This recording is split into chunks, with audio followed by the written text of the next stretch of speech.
Good morning কাছের বন্ধু ফ্যামিলিতে তোমাদের স্বাগত। এই এখন 4:30 মতো বাজে।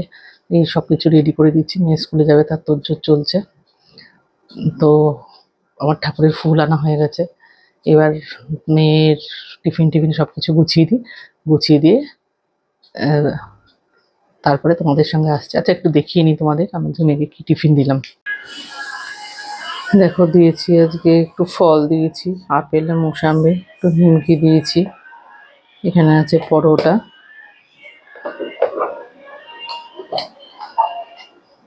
আর এখানে আছে একটু চিকেন। এবার ও স্কুলে যাবে, ওকে স্কুলে রওনা করিয়ে দিই, তারপরে আবার তোমাদের কাছে আমি ফিরে আসি। মেয়ে স্কুলে বেরিয়ে গেছে, আমি এখন একটু ব্রেকফাস্ট করতে বসেছি। ব্রেকফাস্টে নিয়েছি মুড়ি আর চা, কারণ গরমে একদম কিচ্ছু ভালো লাগছে না খেতে। তো ব্রেকফাস্ট করে এবার ঘরগুলো গুছিয়ে নেবো, কারণ আমাকেও বেরোতে হবে, তার মধ্যে ছাদেও যেতে হবে আমার ছাদের সদস্যদের একটু জল দেওয়ার জন্য। তো আমি এখন ব্রেকফাস্ট করে নিই, তারপরে আসছি তোমাদের কাছে। মেয়ে বেরিয়ে গেছে স্কুলে, দেখো এখন ঘরের অবস্থা পুরো একদম অগোছালো। তো আমি এগুলো ফটাফট করে গুছিয়ে নিই। ওই দেখো ওখানে দেখা যাচ্ছে কুটুবাবু ঘুমো করছে, তো থাক, এগুলো গুছিয়ে নিয়ে তারপরে যাব ছাদে। তো তোমরা দেখতে থাকো। দেখো বন্ধুরা, আমার ঘর গোছানো হয়ে গেছে। দেখো বন্ধুরা, আমি চলে এসেছি ছাদে। এবার ছাদে গিয়ে গাছে জল দেব। দেখো কুটুবাবু তো সবার আগে ওর আসা চাই। তো আমি গেটটা খুলে নিই, গেটটা খুলে এবার ছাদে ঢুকি। আমারও আগে কুটুবাবুই ঢুকবে। ওই দেখো, তো এবার গাছগুলোতে জল দিয়ে নিই।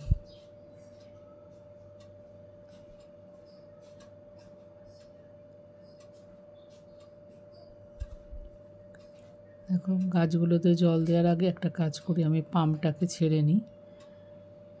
পাম্পটাকে ছেড়ে তারপরে গাছগুলোতে জল। আমাদের ওপরের ছাদে ওঠা সিঁড়িটা এরকম সরু আর খাড়া, তো উঠতে খুবই কষ্ট হয়। তো অনেক বছর আগের করা, আর কি করা যাবে। দেখো বন্ধুরা, ছাদে চলে এসেছি। যে পাম্পটা যে ছেড়ে এসেছিলাম, পাম্পটা ছাড়লে এইভাবে পাইপ দিয়ে জল পড়ে, নাহলে বালতি বালতি করে জল তুলতে ভীষণ কষ্ট হয়। এবার গাছগুলোতে জল দিয়ে নেব। আমার গাছগুলোতে জল দেওয়া হয়ে গেছে, এবার চলো নিচে যাই। দেখো বন্ধুরা, আমি স্নান করে পুজো করে রেডি হয়ে গেছি। এবার আমি বেরোবো। চলো তাহলে শপে গিয়ে আবার তোমাদের সঙ্গে কথা হবে। দেখো বন্ধুরা, একবার তোমাদের এই ঠাকুরের আসনটা দেখিয়ে দিই, কি সুন্দর লাগছে না? তোমাদের কেমন লাগছে জানিও। দেখো বন্ধুরা, আমি এখন আমার শপের জন্য বেরোচ্ছি। তো কুটুবাবু এসছে আমাকে সি অফ করতে।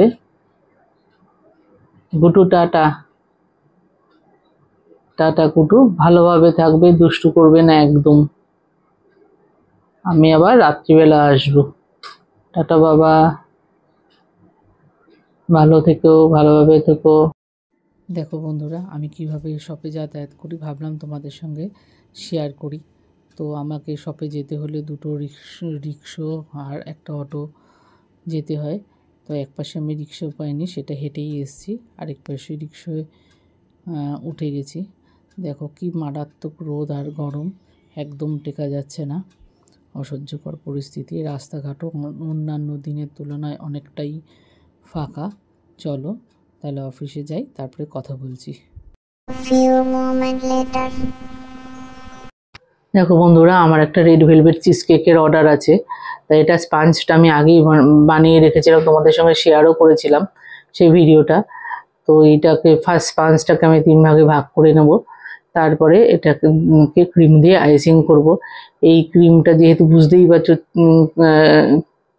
চিজ কেক, তাই জন্য এটাকে ক্রিমটাকে চিজ ক্রিম এবং হুইপিং ক্রিম দিয়ে তৈরি করেছি। এটা ফার্স্ট লেয়ারে ক্রিমটা স্প্রেড করে একটু চকো চিপস দিয়ে দিয়েছিলাম।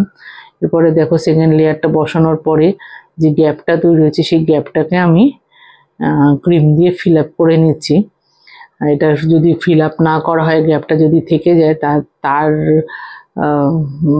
পরেও যদি আমি ওপরে ক্রিম দিই, তখন কি হবে, এই উপরের লেয়ারটা বসে যাবে।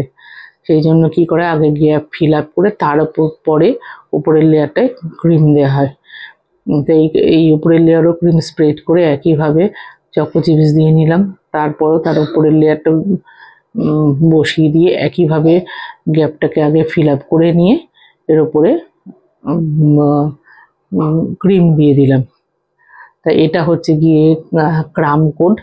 এই ক্রাম কোডটা কমপ্লিট করে নেব। সে ক্রাম কোডটা কমপ্লিট করে তারপরে এটাকে রাখবো ফ্রিজে। বেশ কিছুক্ষণ ফ্রিজে রাখতে হবে, নাহলে সেট হবে না কেকটা। তারপরে এটাকে বের করে ফাইনাল আইসিং করতে হবে।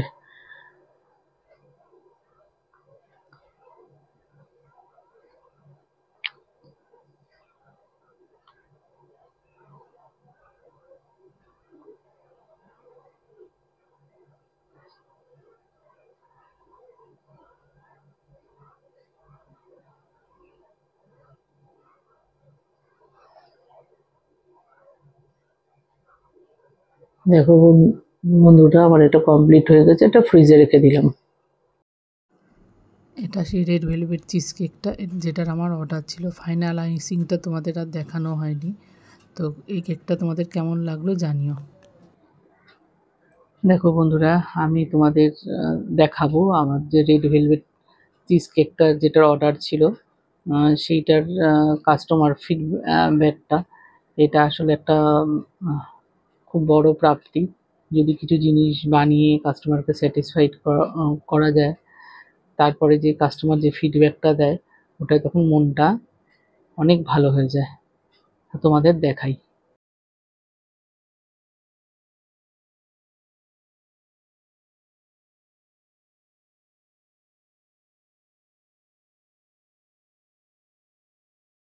দেখো বন্ধুরা, আমি ফিরে এসেছি। তোমাদের দেখালাম 9:35 মতো বাজে। একদম দেখেই বুঝতে পারছো পুরো বিধ্বস্ত। তো ফ্রেশ হয়ে নিই, ফ্রেশ হয়ে খাওয়া দাওয়া করে আবার তোমাদের সঙ্গে কথা বলবো। দেখো বন্ধুরা, যে আমি সেদিনকে ফিশ ফ্রাইগুলো রেডি করে ফ্রিজে রেখে দিয়েছিলাম, সেগুলোই বের করে এখন ভেজে নিচ্ছি। দেখো একটা আমার ভাজা হয়েও গেছে, এইভাবে পরপর ভেজে নিচ্ছি। দেখো বন্ধুরা, আমার ফিশ ফ্রাইগুলো হয়ে গেছে। দেখতে কি সুন্দর হয়েছে না? এগুলো খেতেও দারুণ হয়। দাঁড়াও, এবারে ওগুলো সার্ভ করে নিই।